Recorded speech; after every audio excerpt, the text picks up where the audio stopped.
یہ 295C توہین رسالت مآب صلی اللہ علیہ وسلم آپ سمجھتے ہیں کہ لگا دینی چاہیے؟ مرزا انجینئر صاحب جو ہیں ان سے واقعتاً وہ مرتکب ہوئے ہیں؟ مرزا جہلمی عمدن اور قصدن اس طرح کی توہین امیز گفتگو کرتے رہے ہیں اور ایک عرصے سے کرتے آ رہے ہیں. مجھے مولوی نے اس کو کہا چھوکرا مردے کو، تو کہتا ہے یہ دیکھو مجھے چھوکرا کہتے اتنی گندی زبان ہے. جو رسول اللہ کو دجال کہے اس عورت کے ساتھ بھی اسلام میں قرآن کی اس آیت میں شادی جائز ہے. اس کے اوپر تو 295C لگے گی جو عورت کہے گی. ولی اللہ کی پہچان کیا ہے؟ پہلی پہچان ہے کہ وہ کبھی اپنے آپ کو ولی اللہ نہیں کہتا. آپ نادانستہ کی گئی گفتگو کو بھی سمجھتے ہیں کہ 295C توہین رسالت مآب صلی اللہ علیہ وسلم آپ سمجھتے ہیں کہ لگا دینی چاہیے؟ آپ تو اہل حدیث علماء کے اوپر تو آپ کا خود اعتراف ہے کہ بہت زیادہ مقدمات جو ہیں سب سے زیادہ بنائے گئے. آپ تو حدیث کا وکٹم ہیں، تو آپ کیا سمجھتے ہیں کہ مرزا انجینئر صاحب جو ہیں ان سے واقعتاً وہ مرتکب ہوئے ہیں؟ بنیادی طور پہ طارق بھائی جو آپ نے سوال کیا اس کے دو پہلو ہیں. ایک ہے وکٹم ہونا اور جعلی مقدمہ درج کرنا، وہ کسی صورت نہیں ہونا چاہیے. میں تو یہ سمجھتا ہوں بلکہ ہمارا ایک عرصے سے اہل حدیث اسکول آف تھاٹ کا مطالبہ ہے، لیکن اس کا مطلب یہ نہیں کہ ہم تو انہیں رسالت کی جو دفعات ہیں ان کے خلاف ہیں.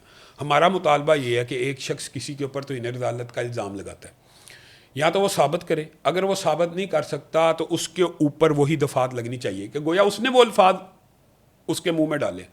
جہاں تک تعلق ہے مرزا جہلمی کے حوالے سے، تو میں یہ ایماندارانہ سمجھتا ہوں کہ مرزا جہلمی عمدن اور قصدن اس طرح کی توہین امیز گفتگو کرتے رہے ہیں اور ایک عرصے سے کرتے آ رہے ہیں. مجھے ایک بات بتلائیے، انہوں نے ایک جملہ، یہ پہلا جملہ نہیں ہے، انہوں نے اس سے پہلے بھی بے شمار صحابہ کرام کے بارے میں، خود رسول اللہ صلی اللہ علیہ وسلم کے بارے میں یہ کہا یہودی کہتے ہیں یہ کل کا چھوکرا ہے.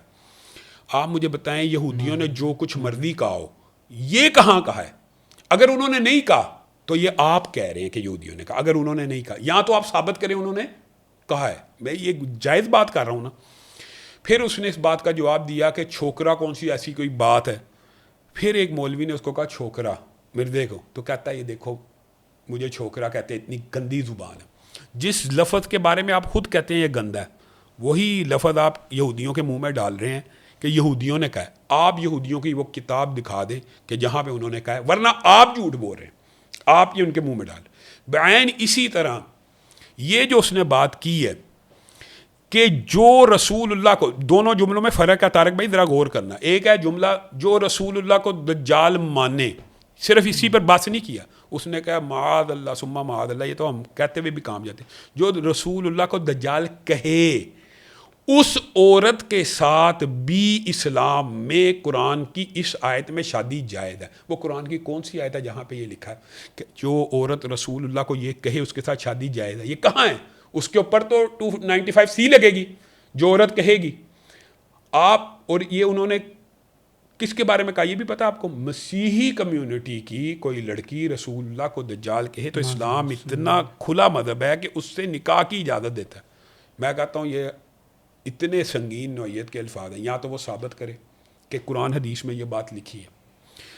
اس کو یہ بھی معلوم ہے کہ یہ کہنے سے نکاح کرنا تو بڑی دور کی بات ہے، اس کے اوپر مقدمہ ریاست چلائے گی. دیکھیں 295C میں ایک جو ہمارا اختلاف چلتا ہے نا، جیسے سعد رضوی صاحب کی بات ہو رہی تھی، ہم یہ کہتے ہیں کہ 295C بھی جو ہے اس مقدمے کے اندر بھی ریاست پروب کرے اور عدالت اور قاضی کا معاملہ ہے. میں اور آپ اٹھیں کسی بندے کو کہیں اس نے تو انہیں رسالت کی قتل کر دیں، جائز ہے؟ بالکل ناجائز ہے. اب یہ بات ہے تو، لیکن اگر کسی نے کی ہو تو اس کو ریاست اور ادارے سزائے موت دے، جائز ہے کہ نہیں؟ جائز ہے. ہاں بس اتنا فرق ہے.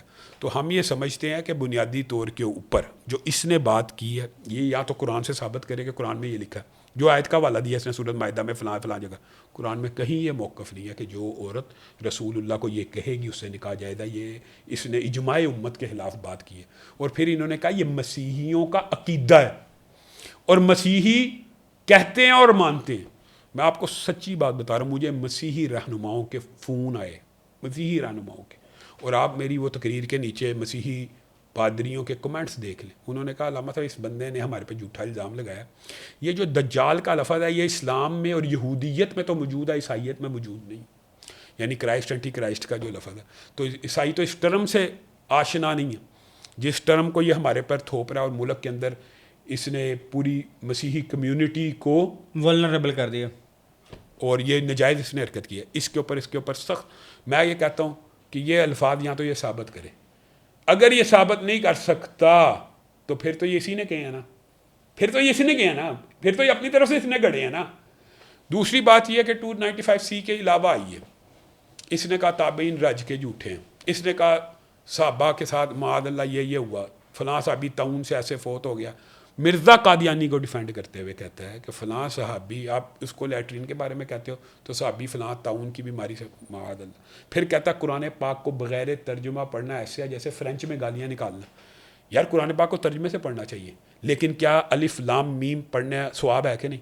الف لام میم کا ترجمہ آپ کو آتا ہے؟ نہیں آتا. 30 نیکیاں ملتی ہیں، صحیح حدیث ہے. ملتی ہیں. تو بغیر ترجمہ پڑھنا کہتا ہے فرینچ میں گالیاں نکالنا. یہ توہین نہیں ہے، یہ شریک گستاخی ہے. مرزا صاحب کی زبان آج ان کو اس موڑ پہ لے آئی ہے کہ وہ آج ان مقدمات کا سامنا کر رہے ہیں. ہم تو ایک عرصے سے آپ کو لگتا ہے کہ یہ مقدمات جائز ہے؟ موقف جو انہوں نے دیا ہے اس کے میں اس موقف کا قائل نہیں ہوں کہ مرزا کو قتل کر دیا جائے. دونوں میں پہلے وضاحت کر دی کہ آپ نے اور میں نے قانون ہاتھ میں نہیں لینا. عدالت اور قاضی نزدیک اب عدالتوں کے ذریعے مرزا انجینئر کو سزائے موت سے کوئی نہیں بچا سکتا. نہیں، یہ میں نہیں کہتا. عدالتوں کے ذریعے جو اس کی سزا بنتی ہے اس کو دینی چاہیے. توہین صحابہ، لیکن آپ کے نزدیک اس کی سزائے موت ہے. عدالتیں فیصلہ کریں گی کہ میں کروں گا. مجھے نہیں کہنا چاہیے، میرا یہ ڈسکرپشن نہیں ہے. اسی چیز کے ہم خلاف ہیں. میں کہوں آپ کہیں نہیں، ہم یہ کہیں کہ یہ ہمارے پاکستان کے آئین میں لکھا ہوا ہے. آپ کے نزدیک 295C جو اس کے اوپر لگی ہے جائز لگی ہے؟ جائز اس لیے لگی. 295C کی جو میں کہتا ہوں جو موت ہے، ہاں درست ہے. اگر یہ ثابت ہو جاتا ہے کہ یہ اس نے اپنی طرف سے الفاظ گڑے ہیں، عدالت کو ثابت کرے کہ میں نے. آپ نے تو ابھی بیٹھے بیٹھے کہا جی کہ اپنی طرف سے گھڑے ایسے ہے ہی نہیں. تو پھر اس کا مطلب ہے تو آپ تو کہہ رہے ہیں فائل لگے گا.